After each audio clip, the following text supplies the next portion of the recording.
আমাদের দেশে বহির্বিশ্বের কিছু লোক নিজেদেরকে আহলুল কোরআন দাবি করে। তাদের কথা হচ্ছে হাদিস মানা যাবে না, কারণ হাদিস নাকি মানুষ লিখেছে। হাদিস মানলেও হাদিসের ব্যাপারে নাকি সন্দেহ রাখতে হবে। এখন কেউ যদি হাদিস না মেনে বা হাদিসের ব্যাপারে সন্দেহ পোষণ করে, শুধু কোরআন কারীম অনুসরণ করে, তাহলে সে কি তার ইমানে কোনো সমস্যা হবে কিনা? ভাই,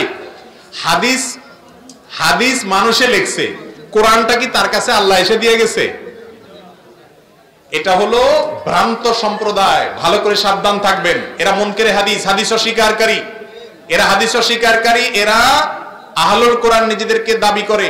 কিউআরএফ একটা বাইরে হয়েছে, কোরআন রিসার্চ ফাউন্ডেশন। এরা দেখবেন অনেক বক্তার নামের শেষে লেখা সদস্য কিউআরএফ, কোরআন রিসার্চ ফাউন্ডেশন। এদের কথা হলো এরা রাসূল আকরাম সাল্লাল্লাহু আলাইহি ওয়াসাল্লাম হাদিস মানে না। ভাই, হাদিস ছাড়া কোরআন দিয়া সে পরিপূর্ণভাবে ইসলামের উপরে চলতে পারবে?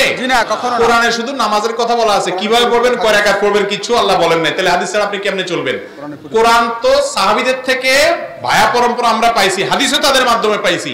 যদি কোরআনের পরে হাদিসের পরে সন্দেহ করেন, তাহলে কোরআনের পরে সন্দেহ আসবে না? এটা হলো নাস্তিকদের, ইসলাম বিদ্বেষীদের ষড়যন্ত্র। তারা ইচ্ছাকৃতভাবে কোরআনের প্রতি একসময় সন্দেহ যেন আসে, যেন আগে হাদিসের প্রতি সন্দেহ তৈরি করে। হাদিস ছাড়া শুধু কোরআন মেনে কেউ কখনো মুক্তি পেতে পারে না। তাহলে আল্লাহ তাআলা কোরআন জিবরিল দিয়ে পাঠাতেন, রাসূল পাঠাতেন না হাদিস ব্যাখ্যা করার জন্য? আল্লাহ তাআলা কিতাবুল্লাহ দিয়েছেন, সাথে রিজালুল্লাহ দিয়েছেন। কিতাবও লাগবে, রাসূলের হাদিসও লাগবে। আমরা শুধু কোরআন মানি না কোরআন হাদিস মানি? শুধু যদি কোরআন মানি তাহলে রাসূলের দরকার ছিল না। অতএব এগুলো যারা বলে তারা ভ্রান্ত, এর থেকে সাবধান হবেন।